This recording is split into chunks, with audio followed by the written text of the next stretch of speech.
tirar umas dúvidas aqui que eu recebi e fica mais fácil responder aqui através de live, tudo que eu vou fazendo, se entrar alguém com mais dúvida, quem assiste depois tá valendo também. Eu vi dúvidas aqui tanto no direct, que eu vou sair respondendo aqui, e nos meus posts sobre CAA. Então, eu vou começar respondendo dúvidas sobre CAA. Teve uma pessoa que me fez uma pergunta sobre se só fonoaudiólogo pode implementar CAA, e a resposta é não. A CAA é uma comunicação mental ativa, alternativa, e da onde vem tudo isso? A gente avalia o repertório da criança e através desse repertório, através de como é a base familiar, né? Como é que a família, o repertório da família também em relação a isso, nós vamos desenvolvendo formas para que a criança possa expressar seus desejos, suas necessidades e cada vez de forma mais complexa.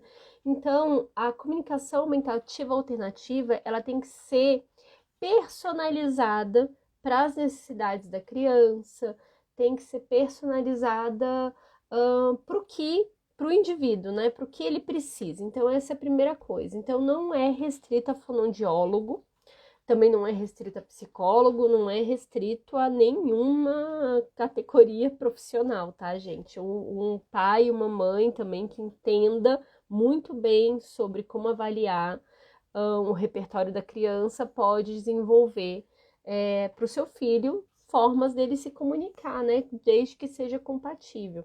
E aí o que vem, né? Eu vi falando para vocês, se a criança tem baixo repertório de imitação, mas tem tá desenvolvendo um bom repertório de performance visual, ela consegue, por exemplo, parear figurinhas e tudo. Aí, às vezes, a gente começa ali com troca de figuras, mas essa criança, ela tem costume de colocar coisas na boca, figurinhas na boca, talvez não seja tão interessante a gente ir para esse caminho.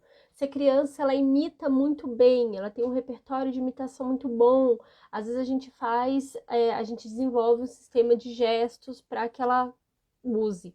O importante é que a comunidade dela entenda o que ela está querendo dizer com isso. Não adianta ela fazer todos os sinais, usar figurinha, o que seja, se a comunidade não vai entender. Então, na escola, os professores têm que entender, em casa tem que entender.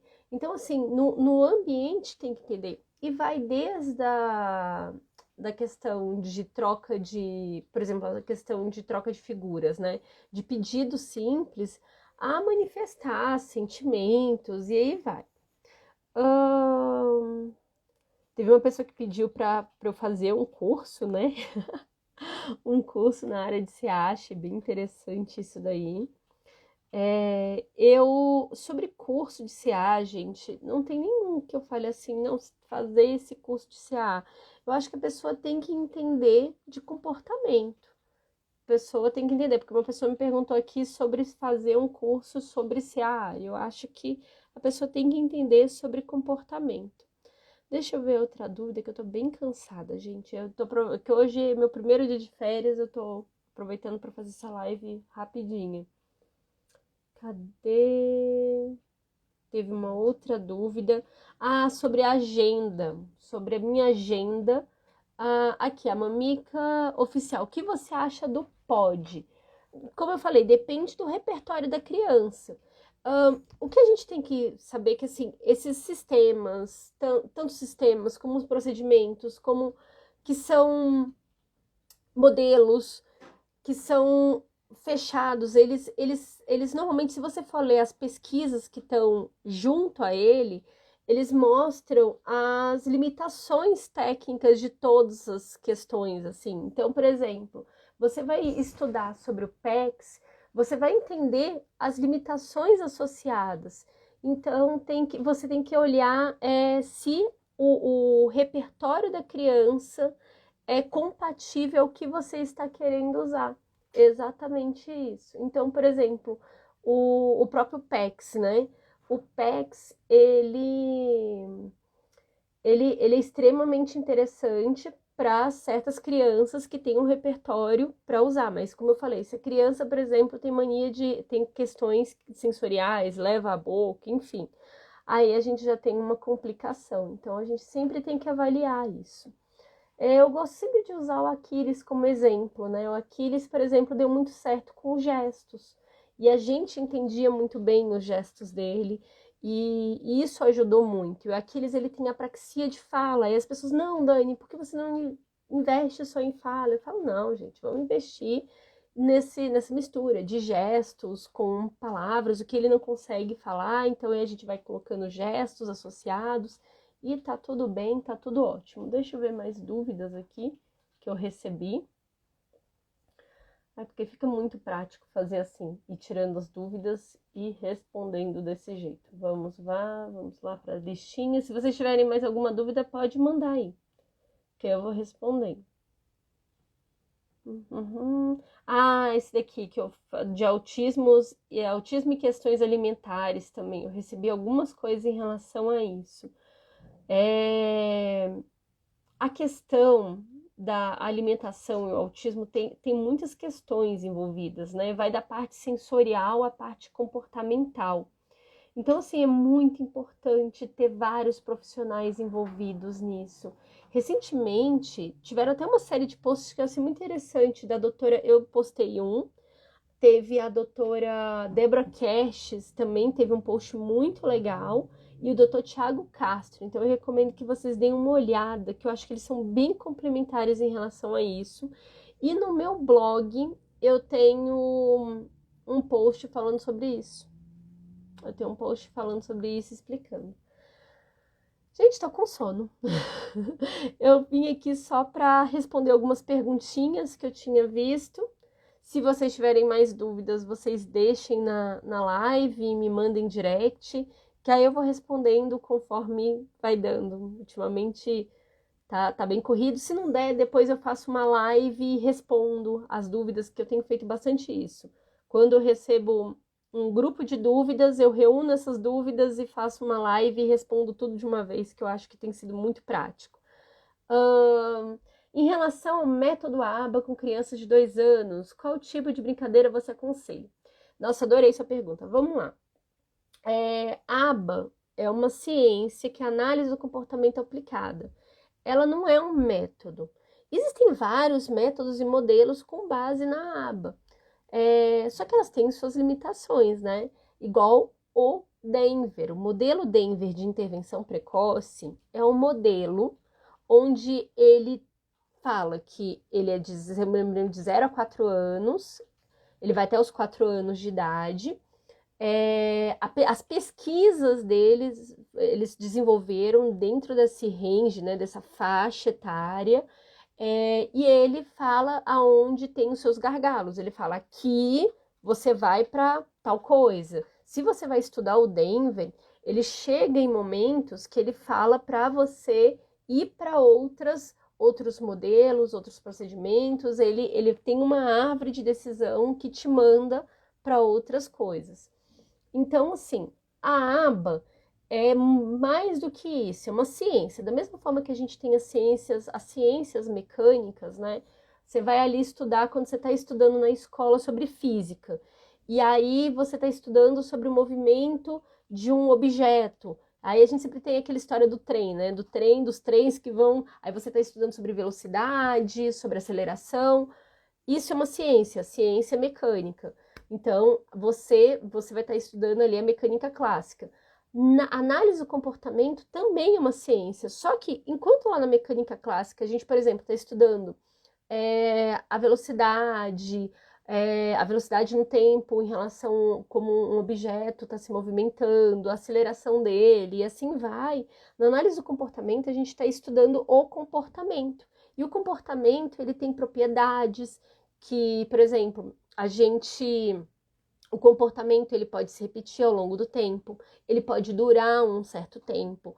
Entre uma coisa que elicia esse comportamento, ou seja, que pode fazer ele ocorrer, até ele ocorrer, existe um tempo, então a gente chama de latência. Então ele vai estudando o comportamento, suas propriedades, ele vai medindo o comportamento, E a análise do comportamento serve para um bando de coisas. Eu sempre gosto de falar que um dos maiores analistas do comportamento que tem é o Instagram. Vocês estão aqui no Instagram e vocês estão me vendo porque vocês receberam minha live, e daqui a um tempo talvez vocês recebam propagandas associadas ao que eu estou falando, enfim. E ele te faz ficar cada vez mais tempo nessa plataforma, então aí ele vai analisando o seu comportamento e através do seu comportamento ele vai entregando as coisas aqui no Instagram. Então, esse é o primeiro ponto. A análise do comportamento é uma ciência, e é uma ciência. E aí, por que a análise do comportamento é tão usada no transtorno do espectro autista? As bases diagnósticas, né, do autismo, a forma que se diagnostica o autismo hoje ainda é comportamental. A gente não consegue fazer um exame e falar a pessoa é autista. Se analisa o comportamento e através dessa análise comportamental a gente vai saber se a pessoa está dentro do transtorno do espectro autista ou não. E o autismo, né, a base disso são excessos e déficits comportamentais. Então, a análise do comportamento vem justamente aí para a gente trabalhar esses comportamentos, a gente aumentar, a gente vai aumentar certos comportamentos, né, a frequência de certos comportamentos, a gente vai reduzir outros, e é esse que é a questão. Aí você fala, ai Dani, mas existe outras coisas que a pessoa pode fazer também, e que pode dar certo ou não. Qual é a grande diferença entre você usar uma coisa com evidências, com toda essa base científica e tudo, e você usar outra coisa? É rastreabilidade. Na análise do comportamento, a gente vai rastrear desde levantar, fazer uma avaliação da criança, desenvolver programas conforme essa avaliação, acompanhar o desenvolvimento dela, metrificar esse desenvolvimento. Então, se der erro, se a criança não estiver desenvolvendo, a gente vai saber pontuar por que ela não está desenvolvendo. A gente vai falar, não, então vamos mudar vamos mudar isso na intervenção, vamos mudar aquilo na intervenção. Então, a gente consegue ir modificando certas coisas na intervenção, então a intervenção se torna mais eficaz.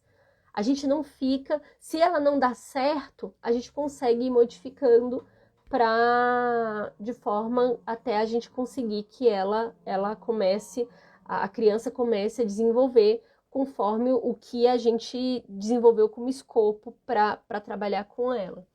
Então, essa é a questão. A análise do comportamento, ela é uma ciência e visa a estudar o comportamento do indivíduo.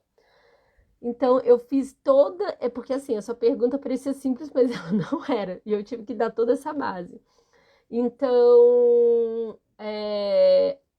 como ele é uma ciência, cada... o terapeuta, na hora que ele for trabalhar com a criança, ele vai ter que verificar o que a criança gosta de fazer, quais são as preferências da criança, porque a gente vai associando o que ela gosta com coisas que ela tem que aprender. Então a gente vai fazendo essa associação e cada vez ela vai associar que isso é interessante.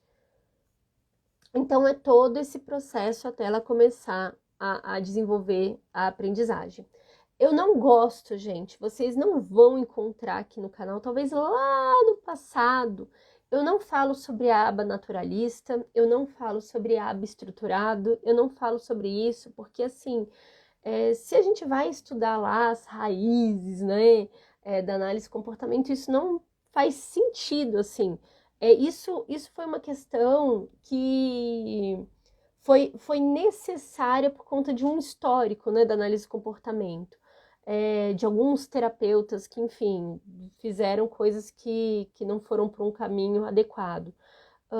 Mas eu particularmente eu não gosto. Eu gosto de falar sobre análise de comportamento de uma forma geral, sobre que o objetivo ali é a gente desenvolver o indivíduo e assim vai. E o fato de ser esse negócio de estruturado, naturalista,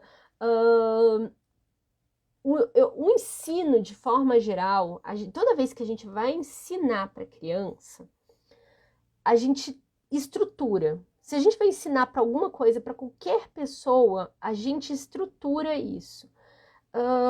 Mas existe momentos que a gente vai estruturar mais esse aprendizado e vai ter momentos que a gente vai estruturar menos. E isso faz parte do aprendizado.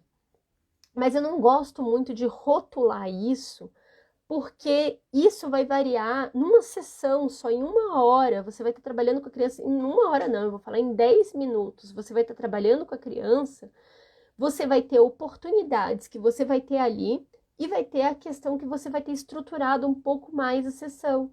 E essa pegada é justamente que você vai tendo, mas eu não gosto de colocar rótulos em cima disso. É só essa questão. Então é isso, meu povo. Eu não vou deixar essa live salva aqui. Eu vou deixar no meu YouTube e eu vou começar a fazer isso. As lives, eu tenho que até tirar uma que eu tinha colocado, elas vão todas pro meu canal do YouTube, elas não vão ficar aqui mais. Entre no meu site www.daniacf.com para você ter acesso a todos os materiais. Beijo grande para vocês e até mais.